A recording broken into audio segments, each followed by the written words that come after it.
यीशु मसीह के नाम से आप फिर से सब शुभ संदेश के दर्शकों को मैं फिर से स्वागत करती हूँ, धन्यवाद करती हूँ परमेश्वर को और शुभ संदेश चैनल को, तमाम जो टीम मेंबर्स जो हमारे साथ काम करके ये प्रोग्राम को आप तक पहुंचने में मदद करते हैं, इन सब के बातों के लिए धन्यवाद करते हैं।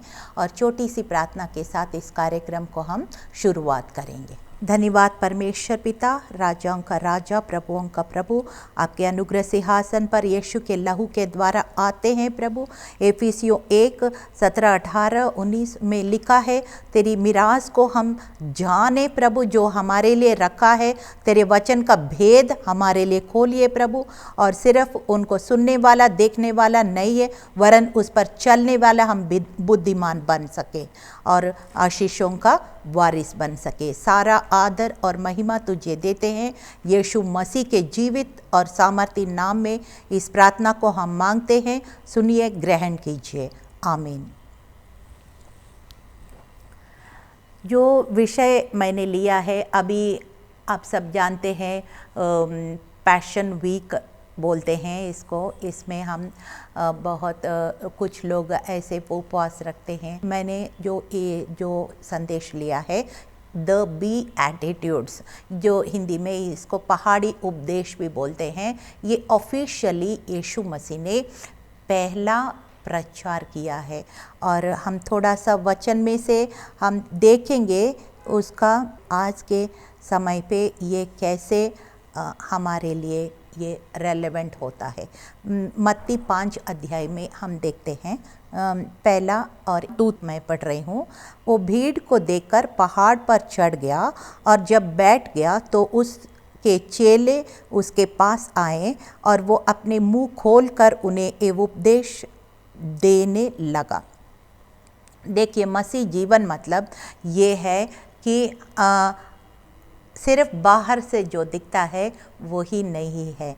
मसीह जीवन जो है, हम अंदर से, हमारे हृदय से, हमारा जीवन से, जब कोई नहीं देख रहे कैसे है, हमारा हार्ट कंडीशन क्या है, हमारा रिलेशनशिप जो परमेश्वर, सच्चा परमेश्वर के साथ रिश्ता हमने जोड़ा है। और क्रूस को आपको पता है 2 लकड़ी होता है, हमारा और परमेश्वर का संबंध, और हमारा एक दूसरों का भाई का संबंध को दिखाता है। तो हमारे ये संबंधों में कैसे हैं हम लोग और कैसे रहना है, यहाँ पे 9 स्टेटमेंट्स दिया गया है यीशु मसीह के द्वारा।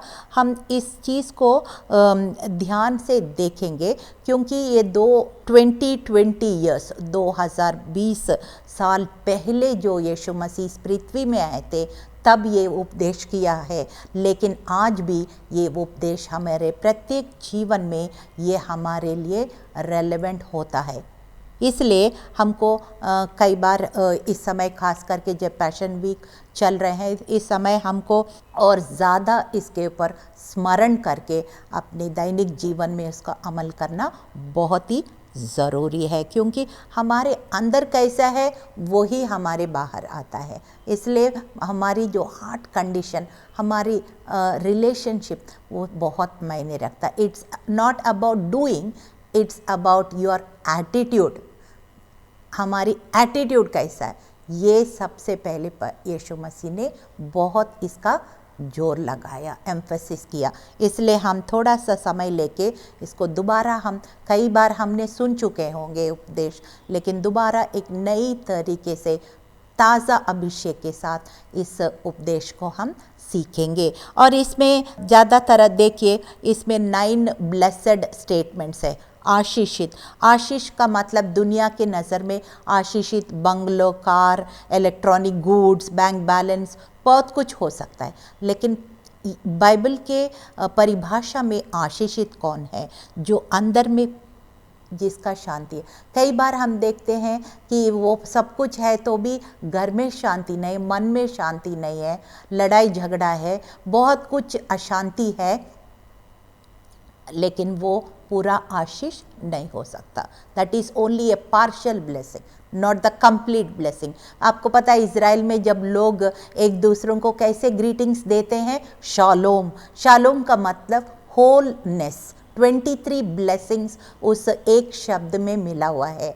तो जब हम स्कूल में काम करते थे, बच्चों को जब रिवॉर्ड्स देते एंड ऑफ द ईयर, एक ये भी होता है ऑल राउंडर, मतलब वो पढ़ाई में भी अच्छा है, बिहेवियर में भी अच्छा है, स्पोर्ट्स में भी, एक्टिविटीज़, हर चीज़ में जो अच्छा है उसको हम ऑल राउंडर रिवॉर्ड देते थे। उसी तरह से परमेश्वर हमारी हर एक क्षेत्र में, सिर्फ पैसा होने से नहीं है, हर एक क्षेत्र में, और ख़ास करके हमारी अंदरूनी मनुष्य, इनर मैन, वो कैसा है वो भी बहुत मायने रखता है। हम अगर हमारे अंदर शांति है तभी हम दूसरों को शांति दे सकते हैं, है ना। हमारे अंदर जो है वही बाहर निकलेगा। इसलिए हम वही आशा रखेंगे कि wholesome blessings, full fledged blessings हम देखते हैं। और जब इसको आशीषित का ब्लेसिंग को ऑपोजिट क्या है, WOE, ओ इंग्लिश में लिखा है, हिंदी में हाई लिखा हुआ है,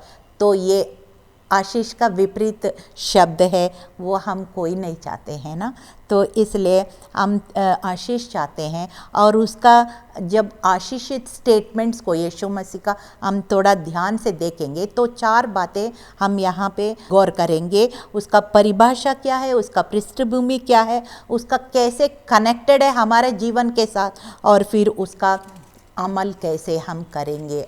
कई सारे चीज़ से उसका कनेक्शंस क्या है, there is a definition, this background, there are connections and there is also called application part.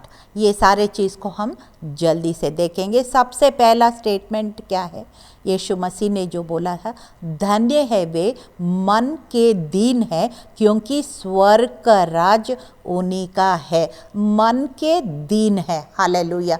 मन के दीन इंग्लिश में लिखा है poor, blessed are the poor, ऐसे लिखा। यहाँ फिर भी हिंदी में अच्छा सा समझ में आता है मन के दीन। इंग्लिश में तो 4 वर्ड्स के लिए एक ही वर्ड यूज़ कर रहे थे, फिर वो बहुत मिस इंटरप्रेट भी कभी कभी हो सकता है। लेकिन यहाँ पे हिंदी में लिखा है मन के दीन। मन के दीन मतलब कौन होते हैं, उसी का राज्य होता है। जल्दी से हम देखेंगे कि दोज हु आर टीचेबल, मतलब उसको करेक्शन ले सकते हैं, घमंड ना करेंगे, और फिर अपना स्वार्थीपना, अपना सेल्फिश एजेंडा नहीं रखते हैं, और फिर मास्क नहीं पहनते। मास्क पहनने का मतलब आजकल सब लोग को पता है, मतलब नकाब वो पहनते हैं, वो बाहर से दिखता कुछ है लेकिन अंदर कुछ होता है। दैट इज़ नॉट मन की दीनता, वो मन की दीनता नहीं है। तो इसलिए मन की दीनता अंदर से दीनता हो, अंदर से हम्बल हो, टीचेबल हो, अवेलेबल हो और विलिंग हो। ये सारे गुण जिसके अंदर है उसको बोलते हैं मन की दीनता। Those blessed are the poor in spirit for theirs is the kingdom. धन्य है वो जो मन के दीन है, स्वर्ग का राज्य उन्हीं का है। जल्दी से हम थोड़ा सा वचन को देखेंगे जो इस परमेश्वर कौन सी चीज़ से नफ़रत करता है, वो चीज़ हमको नहीं करना है ना। तो इसलिए नीति वचन 6 और 16 से 19 में लिखा है कि 6 वस्तुओं से यहोवा भय रखता है, वरन 7 है जिससे उन्हें घृणा करता है, अर्थात घमंड के चढ़ी हुई आंखें, झूठ बोलने वाला जीभ और निर्दोष का लहू बहने वाला हाथ, और अनर्थ कल्पना गढ़ने वाला मन, बुराई करने का वेग से दौड़ने वाला पाँव, झूठ बोलने वाला साक्षी, और भाइयों के बीच झगड़ा उत्पन्न करने वाला मनुष्य। ये सारी चीज़ से परमेश्वर क्या करता है, घृणा करता है। इसलिए हम इन चीज़ से अलग रहना है, तभी हम धन्य कहलाएंगे, तभी हम परमेश्वर के राज्य हमारे हाथ में पूरी तरह से सौंपी दी जाएगी। और फिर उसका अगर ये सारे गुण हमारे अंदर नहीं पाया जाता है तो हम क्या करना चाहिए, उसको एक करना चाहिए, हम प्रतिदिन अपने आप को जांचना है। अगर हमें पवित्र आत्मा दिखाता है ये चीज़ में तुम्हारे अंदर सही नहीं है, तो हमको पश्चाताप करके और पूरी तरह से परमेश्वर को हमारे जीवन को सौंप देना चाहिए और प्रतिदिन परमेश्वर के भय में जीना है। क्योंकि प्रभु के प्रार्थना में हम बोलते हैं ना, आज की जो रोटी है आज हमें दे, मतलब रोटी क्या होता है कि आज की ज़रूरतें, जो भी ज़रूरतें आज के लिए है, वो सारे मन की दीनता भी एक ज़रूरत है। तो हमें परमेश्वर के प्रोविज़न, उनके तरह से हमें सब कुछ मिलता है। तो प्रतिदिन हमको जांचना है, प्रभु आज मेरे अंदर कुछ कमी पाया जाता है, मेरे अंदर कुछ छिड़ी हुई आंख है, या कोई एरोगेंस है, कोई प्राइड है, कुछ भी ऐसे बात है प्रभु, मुझे आपकी इच्छा के अनुसार, आपका वचन के अनुसार मुझे अलाइनमेंट कीजिए, मुझे अपने जीवन को आपके वचन के अनुसार बनाइएगा, ताकि मैं दिन प्रतिदिन तेरी स्वरूप और समानता में, glory to glory, victory to victory, महिमा से महिमा, विश्वास से विश्वास, मैं तेरी स्वरूप और समानता में बदलते जाऊं। प्रतिदिन थोड़ा सा कुछ कुछ कुछ कुछ करके हम बदलते जाना है। हालेलुया। और फिर हम उसके बाद वाला स्टेटमेंट को हम देखते हैं। उसके बाद हम देखते हैं कि धन्य है जो शोक करते हैं, क्योंकि वे शांति पाएंगे। शोक मतलब क्या है कि मोर्निंग, इंग्लिश में मोर्निंग लिखा है कि ये शोक क्यों होता है, कि भजन संहिता 30:11 में लिखा है कि मैं तेरे शोक को नृत्य में बदल दूंगा। हालेलुया। कि परमेश्वर वादा करता है कि यशायाह 61:1-3 और लूका यही बात दोबारा कंफर्म किया गया। लूका 4:18 में भी सेम लिखा है, प्रभु यहोवा का आत्मा मुझ पर है, क्योंकि यहोवा ने सुसमाचार सुनाने के लिए मेरा अभिषेक किया और मुझे इसलिए भेजा कि खेदित मन के लोगों को शांति दूं, कि बंधुओं के लिए स्वतंत्रता और कैदियों के लिए छुटकारा का प्रचार करूं, यहोवा के प्रसन्न रहने का वर्ष का और परमेश्वर का पलटा लेने का दिन का प्रचार करूं, कि सब विलाप करने वालों को शांति दो। हालेलुया। ये यीशु मसीह जब इस पृथ्वी में आए थे, यशायाह किताब में 61:1-3 यही किताब खोल के उसने पढ़ा कि क्राइस्ट का मतलब अभिषिक्त, और उनके ऊपर जो अभिषेक है हमारे ऊपर भी वही अभिषेक है, क्योंकि हमारे दिल में कौन है? यीशु मसीह है। और उनका अभिषेक क्या है? उनको यही, जिसके आंसू पहुंचना और जिसके ज़रूरत है, जितना हो सके हम फिजिकली भी हेल्प करना और स्पिरिचुअली भी, आत्मिक रीति से भी और संसारिक रीति से भी हमें मदद करना है। और शोक कौन करता है? जो गरीबी हो या तरह तरह का मुश्किलें इस ज़िंदगी में, तो परमेश्वर ने आपको और मुझको क्या देने के लिए? कंफर्ट। शोक का ऑपोजिट क्या है? सांत्वना। कंफर्ट देने के लिए प्रभु ने हम सबको चुना है, इसलिए कि हम यीशु मसीह का अभिषेक पाते हुए हम दूसरों को एक सांत्वना करे, कंफर्ट दे सके। हालेलुया। इब्रानियों 1:9 में लिखा है, तूने धार्मिकता से प्रेम और अधर्म से बैर रखा, इस कारण तेरे परमेश्वर ने तेरी साथियों से बढ़कर हर्ष रूपी तेल से तेरा अभिषेक किया। साम 45:7 में भी यही लिखा है कि परमेश्वर अधर्मता से तो बैर रखता है, लेकिन हमें क्या कर दिया? हर्ष रूपी तेल से अभिषेक किया। द ऑयल ऑफ ग्लैडनेस, मतलब वो शोक का तेल हटा के हमें हर्ष का तेल से अभिषेक किया। हालेलुया।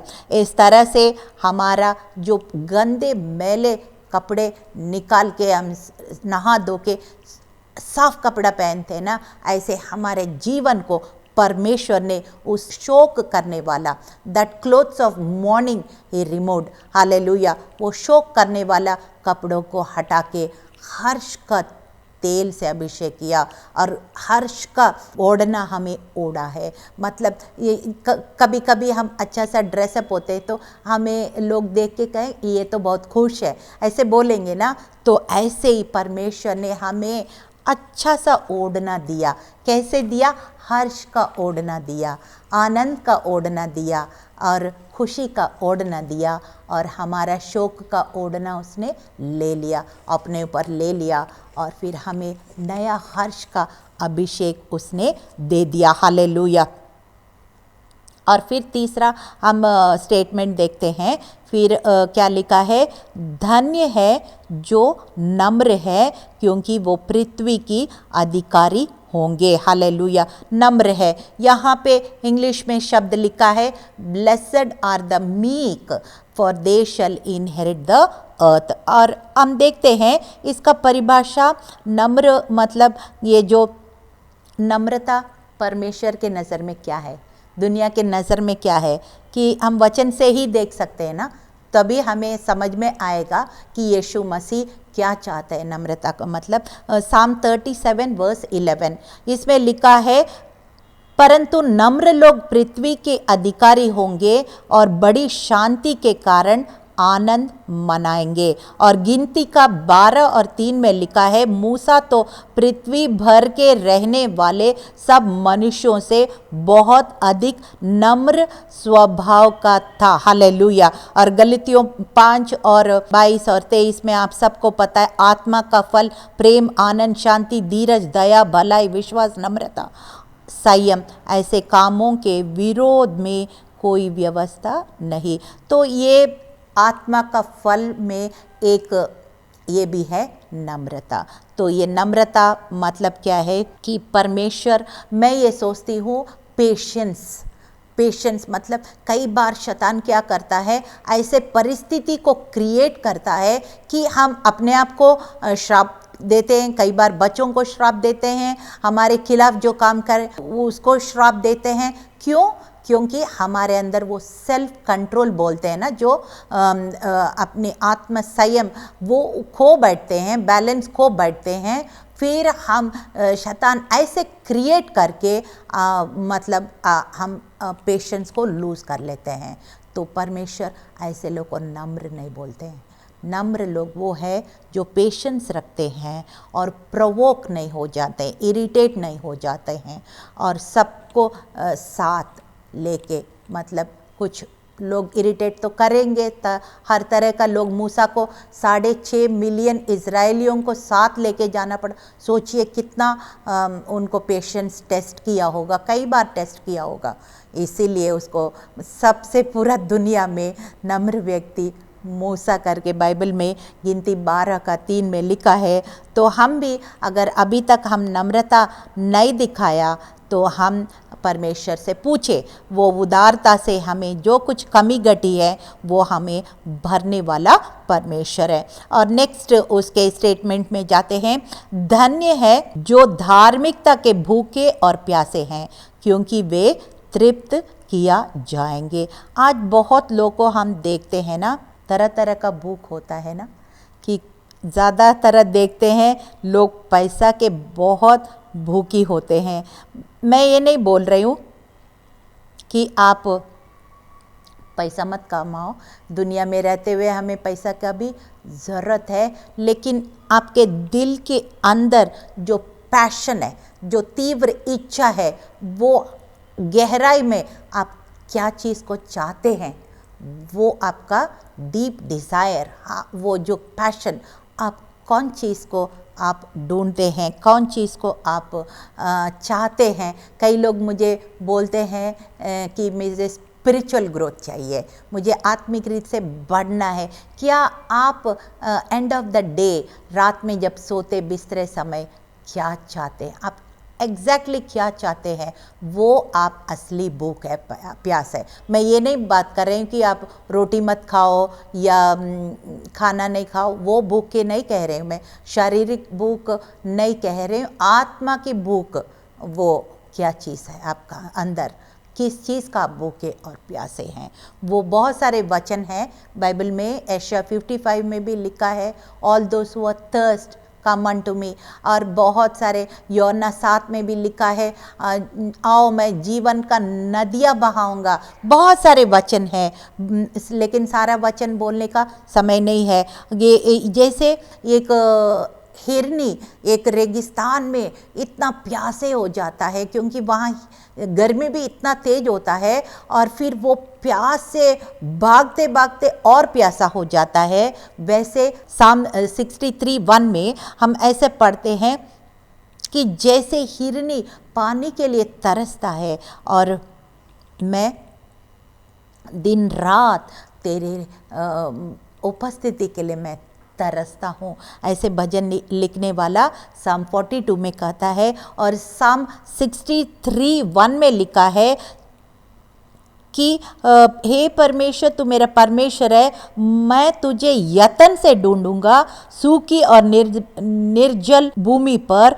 मेरा मन तेरे लिए प्यासा है, मेरा शरीर तेरी अति अभिलाषी है। हालेलुया। और इसी प्रकार से साम 27:4 में भी लिखा है कि ये दाऊद कहता है, मैंने एक वर यहोवा से मांगा है, उसी का यत्न में लगा रहूँगा, मैं जीवन भर यहोवा के भवन में रहने पाऊँ, जिससे यहोवा की मनोहरता की पर दृष्टि लगाए रहूं और उसके मंदिर में ध्यान किया करूं। तो जब हम अपने भूख और प्यास परमेश्वर के राज्य, आपको पता है मत्ती 6:33 में तो सबको पता है कि उनके राज्य और उनकी धार्मिकता को खोज करो, सारे वस्तुएं तुम्हें मिल जाएगा। उसके लिए प्यासे रहोगे। और जवान से तो भूखे रह सकता, उनका खोजियों को किसी भली वस्तु की नहीं कमी हो सकता है। भूखे शेर भी, जवान सिंह भी भूखे रह सकते हैं, उनके खोजियों के लिए कुछ भी कमी घटी नहीं हो सकता है। इसलिए हम अपना देह को बहता हुआ बलिदान के रूप में इस जिंदगी को एक एक दिन करके काटना है। पौलुस कहता है रोमियो 6:13 में कहता है कि मैं इस देह को पाप के लिए मैं नहीं देना है, लिखा है, और न अपने अंगों को अधर्म के हथियार होने के लिए पाप को ना सौंपे, पर अपने आप को मरे हुए में से जी उठा हुआ जानकर परमेश्वर को सौंपे और अपने अंगों को धार्मिकता के हथियार होने के लिए परमेश्वर को सौंपे। हालेलुया। इस तरह से हमारी जीवन जो है परमेश्वर के एक योग्य बलिदान के रूप में प्रतिदिन हम परमेश्वर के भय में जिएंगे, तो फिर हम इस पृथ्वी का अधिकारी होंगे। हालेलुया। तो ये प्रिंसिपल्स को फॉलो करना है। Kingdom works through kingdom principles. Hallelujah. और हम चाहते हैं ये चाहिए वो चाहिए, मगर वो प्रिंसिपल्स, वो सिद्धांतों को अगर अमल नहीं कर पाए तो you will miss the mark. आप उस चीज़ जो चाह रहे वो हासिल नहीं कर पाएंगे। इसलिए हमेशा परमेश्वर के सिद्धांतों को जाने, उस सिद्धांतों को अमल करते हुए अपने जीवन में आशीषों को वारिस बने। हालेलुया। इसी तरह से हम नेक्स्ट स्टेटमेंट में जाते हैं, धन्य है वे जो दयावंत है, क्योंकि उन पर दया की जाएगी। हालेलुया। हम प्रभु के प्रार्थना में, आप सबको पता है, जैसे हम अपने अपराधियों को क्षमा करते हैं, तू भी हमारे अपराधों को क्षमा करे। हमें परमेश्वर ने हमें कितने सारे वचन हैं, मैं नहीं बोल सकती। उसने कहा तेरे अपराधों को मैंने समुद्र के गहराई में फेंका, पूरब से पश्चिम कितना दूर है उतने दूर मैंने तेरे गुनाहों को माफ़ कर दिया। और यशायाह चैप्टर 1 में लिखा है, तेरा कितना बड़ा पाप लाल क्यों ना हो, मैंने हिम की तरह सफ़ेद कर दिया, श्वेत बनाया। ऐसे डाकू जो क्रूस के, यीशु मसीह के क्रूस के इधर उधर जो डाकू थे, एक डाकू भी बचाया गया। वो इस तरह से परमेश्वर दयावंत है, तो हमको भी ये दया का गुण को अपनाना ही पड़ेगा। हालेलुया। एक वचन मैं पढ़ना चाहती हूँ, बड़ा अच्छा लिखा है, ये मैथ्यू चैप्टर 9:36। उसमें लिखा है, यीशु मसीह इस पृथ्वी में रहते हुए हमारे लिए के रोल मॉडल, एक आदर्श बन गया, मार्गदर्शन बन गया। तो हमको उनको इमिटेट करना ही, हमें उनका नकल करना ही है। अगर नहीं आ रहे तो प्रतिदिन हम पवित्र आत्मा का सहायता, वचन की सहायता लेकर जितना हो सके हम यीशु का उदाहरण को फॉलो करना है। जब यीशु मसीह इस पृथ्वी में आए थे, एक वचन में लिखा मत्ती 9:36, जब उसने भीड़ को देखा तो उसके लोगों पर तरस खाया, क्योंकि वे उन भेड़ों के समान है जिसका कोई चरवाहा ना हो, व्याकुल और भटके हुए थे। हालेलुया। लिखा है he was moved with compassion. जब भीड़ को देखा कैसे लगा उनको, ऐसे भीड़ है जिसका कोई चरवाहा नहीं है, और चरवाहा नहीं है तो भेड़ क्या हो जाता है, तितर बितर हो जाता है, इधर उधर भटक जाते हैं। जब भटक जाते हैं तो खतरे में भी पड़ सकता है, कोई शेर आ सकता है, कोई भालू आ सकता है, कुछ भी आके उस भेड़ को ख़त्म भी कर सकता है। इस तरह से जब भेड़ बिखरे हुए हैं और फिर चरवाहा का बिना ऐसे लगा, उनके अंदर एक तरस आया और जितना समय इस पृथ्वी में थे हमारे लिए एक नमूना छोड़ा। जो दुष्टात्मा पे पीड़ित है, तरह तरह का समस्याओं से पीड़ित है, उन सबको छुटकारा कारण बन गया। तो आज भी हम जितने लोग को मदद कर सके, किसी रीति से भी मदद कर सके, दया दिखा के हम मदद करना चाहिए। और सबसे ज़्यादा हम उनका आत्मा को उद्धार का कारण बनना है। हालेलुया। ना कि हम जजमेंट करें, ये इसने ऐसे किया इसलिए उनके साथ ऐसे ही हो, ना ना ना। ऐसे याकूब 2:13 में लिखा, क्योंकि हमारे परमेश्वर हमें कहा मैं दंड की आज्ञा तुम्हें नहीं देता हूँ, मैं करुणा दिखाता हूँ। तो हम भी उनके ऊपर दंड ना करें, करुणा और मर्सीफुल होना ही पड़ेगा। याकूब 2:13 में लिखा है, क्योंकि जिसने दया नहीं की उसका न्याय बिना दया के होगा, दया न्याय पर जयवंत होती है। दया न्याय पर जयवंत, हम न्याय करने वाला नहीं वरन दया करने वाले बने। Mercy triumphs over judgement. Hallelujah.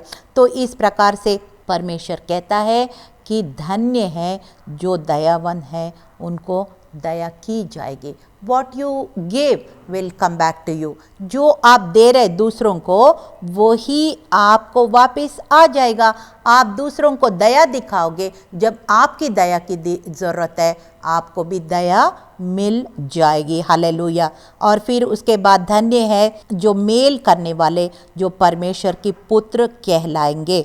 और 2 स्टेटमेंट और है, धन्य है जो मेल कराने वाला। हमारा जो सेवकाई क्या है, यीशु मसीह ने परमेश्वर और मनुष्यों के बीच में मेल कराने के लिए वो दीवार जो मनुष्य और परमेश्वर के बीच में एक दीवार बन गया, पाप का दीवार, उस तोड़ के परमेश्वर और मनुष्य का मेल कराया। इसी तरह से हम भी मेल मिलाप करने वाला सेवकाई को हम अपनाया है। अगर हम ऐसे मेल मिलाप करने वाला है तो हम परमेश्वर का पुत्र कहलाएंगे। Yes, hallelujah. Blessed are the peacemakers for they shall be called the children of God. और आखिर में 2 स्टेटमेंट सेम है, वो ये लिखा है कि आपका जो भी मसीह के लिए सताया जाता है तो धन्य लोग हैं, क्योंकि आपका जो इनाम है, जो यहाँ इनाम से हम ढूंढते हैं ना, उससे इटर्नल रिवॉर्ड्स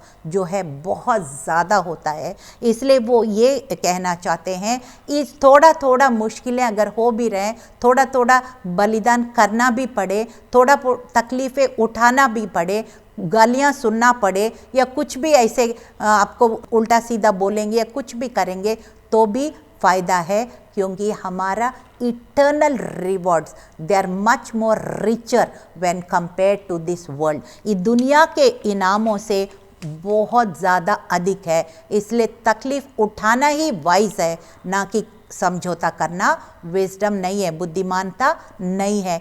तो आपके परमेश्वर के सिद्धांतों को अपनाना पड़ेगा। चलिए छोटी सी प्रार्थना के साथ। धन्यवाद प्रभु यीशु, हम प्रभु जो यीशु मसीह ने जो ऑफिशियली जो प्रचार किया है, पहला पहाड़ी उपदेश, जो एटीट्यूड है, हमारे हार्ट कंडीशन है, वो बहुत मायने रखता है। हमें मदद कीजिए, हमें सहायता कीजिए। सारा आदर सारी महिमा आपको देते यीशु मसीह के जीवित और सामर्थी नाम से मांगती हूँ, आमीन।